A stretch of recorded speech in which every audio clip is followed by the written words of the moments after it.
Eu nunca imaginei que aos 71 anos de idade, com as costas doendo e as pernas cansadas, eu estaria debaixo de chuva entregando comida, enquanto meus próprios filhos dormiam até o meio-dia na casa que eu construí. Meu nome é Lourdes. Eu dei a minha vida por eles, guardei um segredo de família por décadas para protegê-los de uma dor terrível.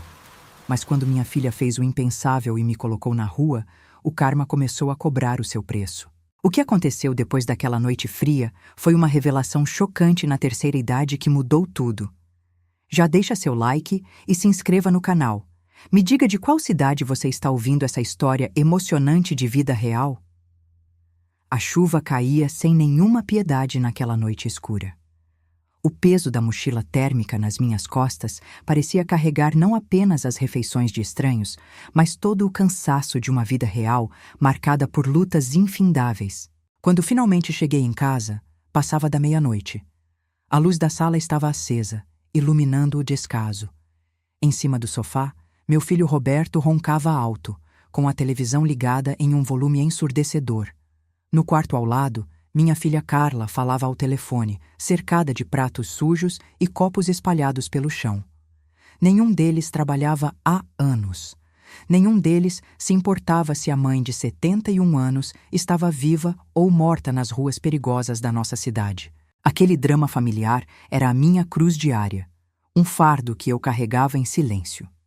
Para conseguir comprar meus remédios de pressão alta, eu comecei a esconder as pequenas gorjetas que recebia das entregas. Era profundamente humilhante, uma verdadeira injustiça dentro da minha própria casa. Fui até o quarto da Carla em silêncio, aproveitando que ela havia ido para a cozinha, procurando o fundo falso da gaveta de meias onde eu guardava meus suados trocados. Ninguém sabia do meu esconderijo secreto. Mas quando afastei as roupas de inverno dela, meus dedos tocaram em um envelope pardo, grosso e muito bem lacrado. A curiosidade misturada com uma angústia inexplicável me fez abrir aquele papel com as mãos trêmulas. O segredo que ela guardou ali dentro seria o início do meu maior pesadelo e mudou tudo para sempre. Meus olhos cansados mal conseguiam focar nas letras miúdas impressas no papel, mas o timbre do cartório no topo da folha era inconfundível. Tratava-se de um contrato de empréstimo bancário, um valor absurdo, na casa dos R$ 200.000. E a garantia assinada ali no final da página, falsificada com uma assinatura que imitava a minha de forma grosseira, era a escritura da nossa casa. A mesma casa que eu e meu falecido marido levamos 30 longos anos para pagar com muito suor. Meu coração disparou no peito de forma violenta. A verdade veio à tona como um soco no estômago, tirando todo o meu ar. Fui até a sala, acendi a luz principal e acordei Roberto de sobressalto. Chamei Carla aos gritos, algo que eu nunca costumava fazer.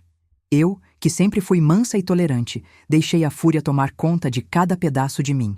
Exigi explicações imediatas. Falei chorando que aquilo era crime, que eu iria à polícia na mesma hora denunciar a fraude e que traição e perdão em família não andariam juntos daquela vez.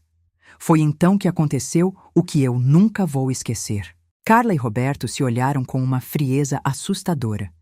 Sem dizer uma única palavra em sua defesa, Roberto agarrou meus braços com força brutal, ignorando a minha idade, enquanto Carla pegava minha mochila de entregas e jogava no meio do quintal molhado. Fui arrastada pelo chão da sala. Aos 71 anos, minha própria carne e sangue me empurrou impiedosamente para fora da porta. Ouvi o som estridente da chave virando na fechadura. O clique gelado da rejeição ecoou na minha alma. Eu estava na rua, apenas com a roupa do corpo encharcada e o coração completamente em pedaços. O vento frio cortava na minha pele como navalhas. A rua estava deserta e escura. Caminhei sem rumo pela calçada escorregadia, chorando as lágrimas mais amargas e dolorosas da minha existência.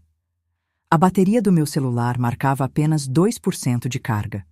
Havia um último pedido de entrega no aplicativo que eu não havia cancelado no meio da confusão.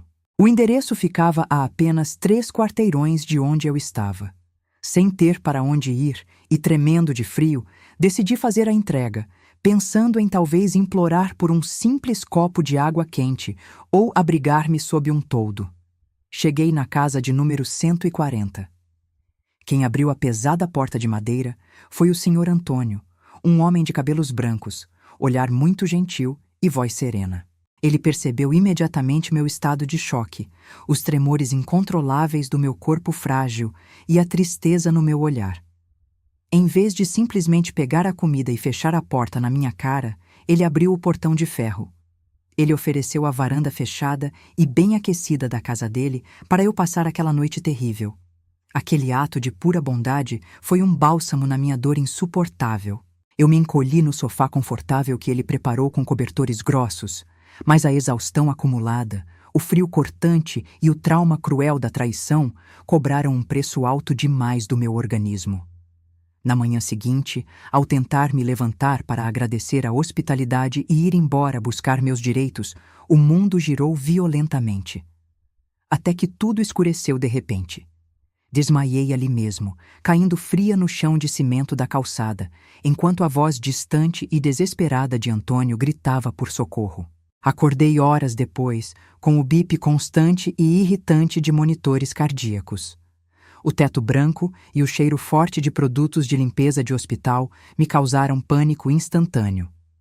Uma enfermeira jovem se aproximou da minha maca com um olhar carregado de pena. Ela me disse em voz baixa que a assistência social do hospital havia ligado repetidas vezes para os números dos meus filhos que estavam registrados no meu celular, mas eles simplesmente disseram que não me conheciam e desligaram o telefone rudemente. A dor daquele abandono absoluto doeu muito mais do que o infarto leve que os médicos disseram que eu havia sofrido. Mas, de repente, a porta do quarto se abriu devagar, e lá estava ele, Antônio. O homem bondoso da noite anterior havia vasculhado os hospitais de toda a região central até me encontrar. Ele tirou dinheiro do próprio bolso para pagar meus remédios caros, sentou na beirada da cama, segurou minha mão enrugada e disse que eu não estava sozinha no mundo. Ali nascia uma amizade profunda e verdadeira, que logo se tornaria uma linda história de amor na terceira idade, algo que eu achava impossível de viver nessa altura da vida. Ele cuidou de mim durante toda a semana de internação, não perdendo um só dia de visita. Porém, no dia exato em que recebi alta médica e achei que as coisas iriam melhorar, o assistente social trouxe uma notícia que me tirou o chão novamente.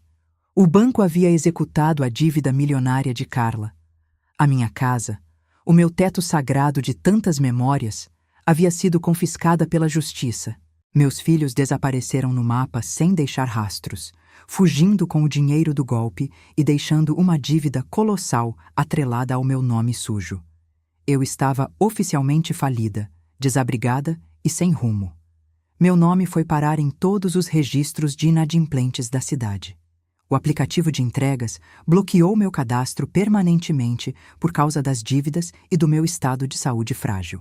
A depressão tentou me arrastar para um buraco escuro de desesperança profunda, exigindo de mim uma força espiritual brutal para lidar com tanta injustiça e superação na terceira idade.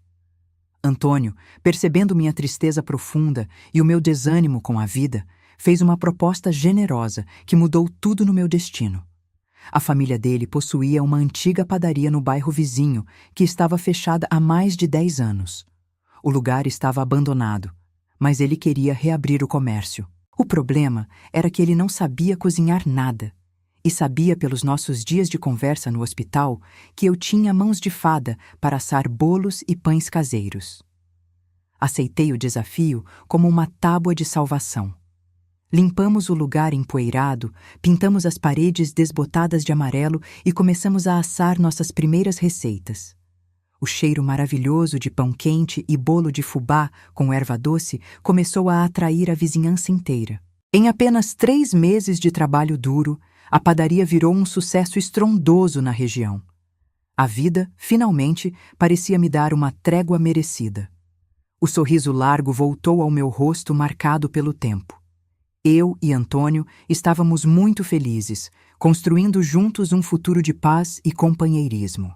Até que, em uma tarde de quinta-feira incrivelmente movimentada, com fila na porta, O sino da padaria tocou de forma estridente. O que entrou não foi um cliente faminto, mas um fantasma temível do meu passado. Uma figura maltrapilha, com roupas sujas, cabelos desgrenhados e olhar desesperado.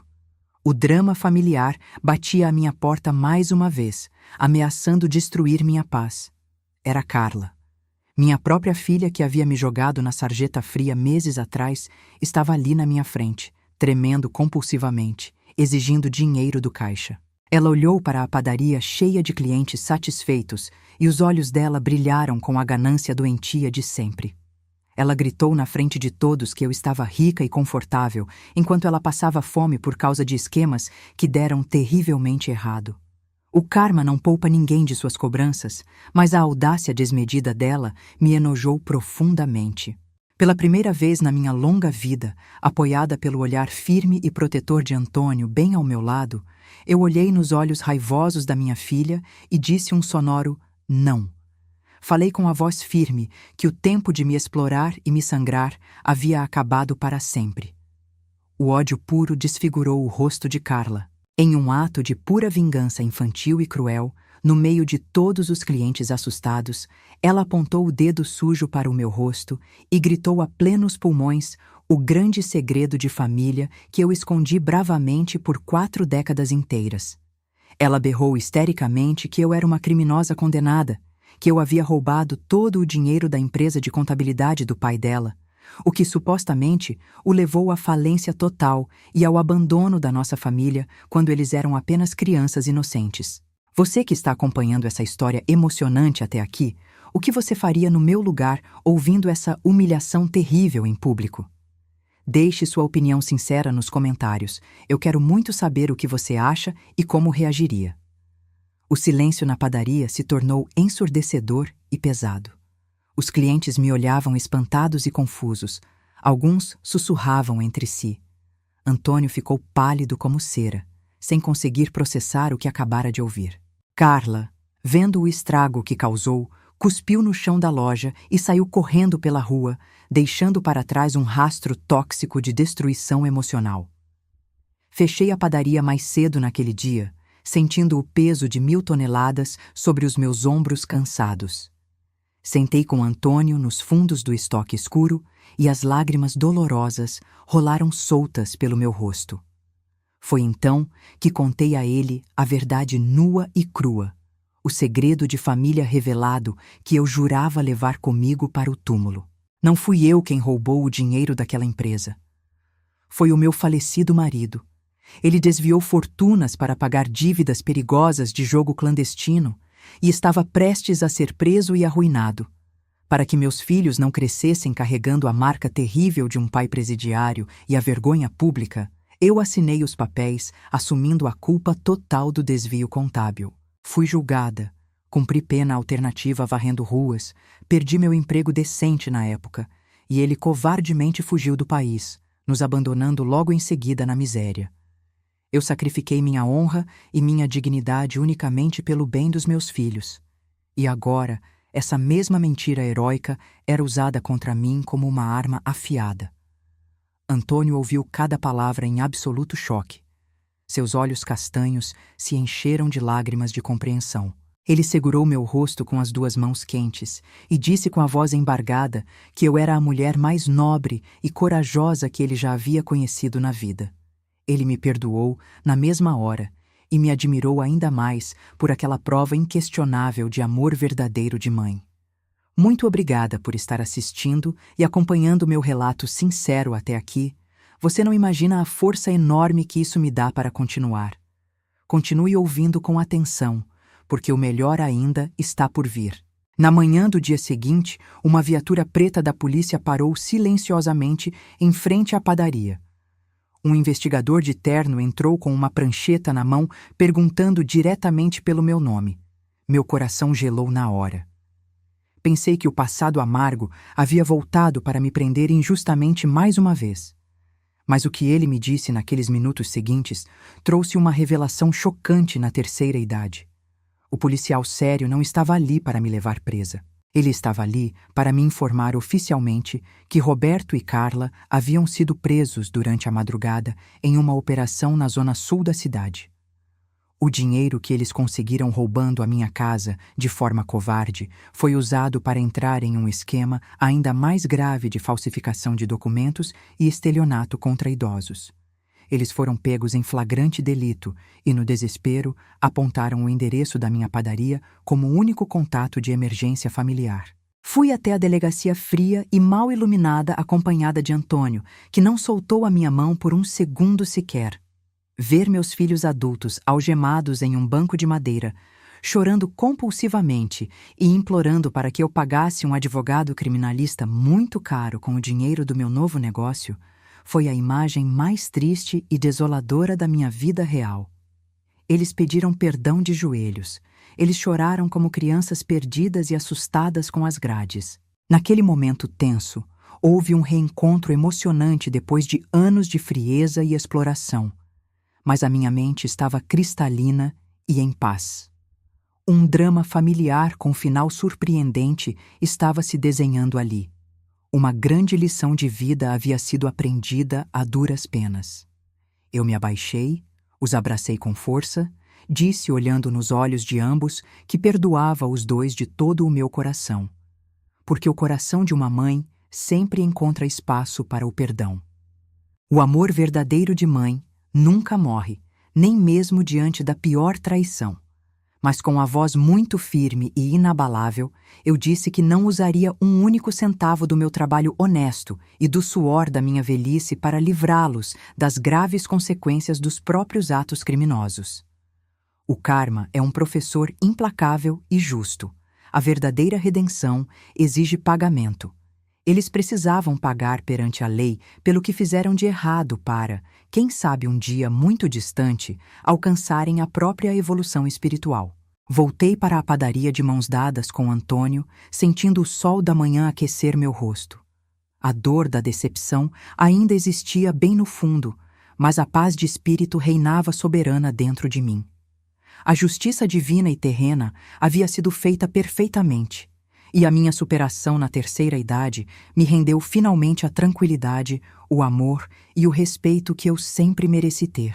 Se essa história emocionante de vida real tocou o seu coração hoje e te ensinou algo valioso sobre o tempo e a verdade, deixe o seu like agora mesmo, se inscreva no nosso canal e compartilhe esse vídeo com todas as pessoas que precisam ouvir sobre a força curadora do perdão e a justiça implacável do karma. Um grande abraço.